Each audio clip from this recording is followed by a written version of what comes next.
Corrosion data. The Enviro module hosts data on the effects of a wide range of corrosive substances. In addition to selecting temperatures, a selection tree helps you search the results of thousands of tests.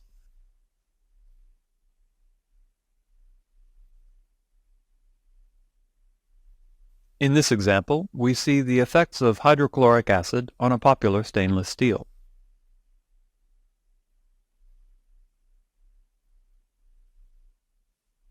It's easy to choose various concentrations of substances.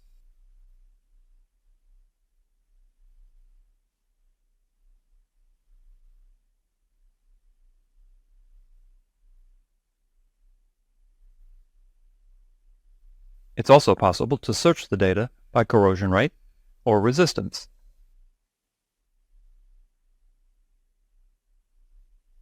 By the type of corrosion. By the test method. And the type of diagram available.